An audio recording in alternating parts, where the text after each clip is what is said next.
Takže priatelia, dnes je 10. marca 2013 a ja si vás dovolujem privítať na našom stretnutí zvolanom pri smutnom výročí vypálenia hradu Krásna Hôrka. Čo vás dneska doviedlo do Krásnej Hôrky?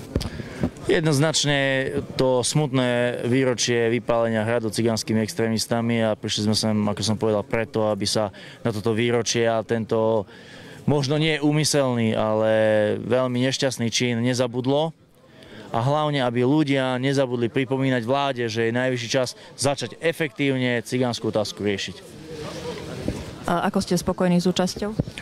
My sme nepredpokladali nejakú masovú účasť, ale myslím, že tých, 200-250 ľudí, možno čo tu bolo, ja myslím, že celkom dobré. Je to pre mňa signál toho, že ľudia napriek tomu, že nemáme prístup do médií, že nás nikto do štátnej alebo súkromnej televízie nedá, že napriek tomu proste prišli na takéto stretnutie, že im to nie je ľahostajné, bolo tu veľa mladých ľudí, čo je dobrý signál, takže ja som ako v celku spokojný. Plánujete vyvíjať aj ďalšie nejaké aktivity v tejto súvislosti?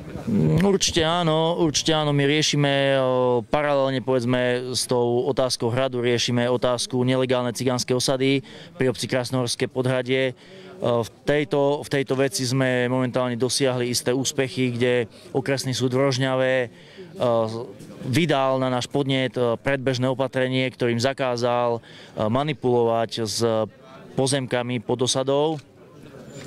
A plánujeme tam teda zrealizovať to naše upratovanie s tým, že neoprávnené nelegálne stavby, ktoré sú na našich pozemkoch, na súkromných pozemkoch, tam nemajú čo robiť, budú odstránené a ten stav na pozemkoch bude zosúladený so stavom právnym. Tie pozemky sú dnes vedené ako trvalý trávnatý porast, takže také aj budú, také ostanú a v takom zmysle ich obnovíme. Kedy asi to plánujete? Ťažko povedať.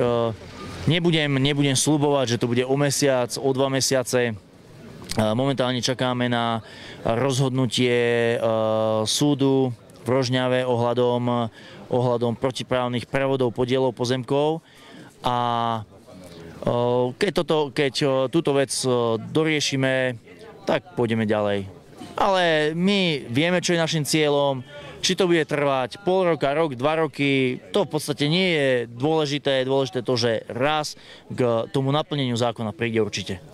Ja by som vás len teraz chcel možno na rozlúčku, aby sme to zbytočne nenaťahovali dnes, poprosiť, aby ste tak v sebe si zapálili sviečku za ten náš vypálený krásny hrad, aby ste večer, keď je tu tiež taká spomienková pietná akcia s tými sviečkami, zapálili možno tú sviečku. Ja som dnes bol som pozrieť pozemky a členovia našej strany boli aj včera v noci, takže my to priebežne monitorujeme. Nemyslím si, že by to bolo nebezpečné, ako oni vedia, čo si komu môžu dovoliť a ako či je nejaký strach, tak to v žiadnom prípade. Čiže tam nedošlo žiadne konflikty? Nie, určite nie. Viete, ja si neviem predstaviť, že by mňa na mojom pozemku mali napadnúť nejakí ľudia, ktorí tam absolútne protiprávne žijú len preto, že štát dnes vystupuje z pozície moci.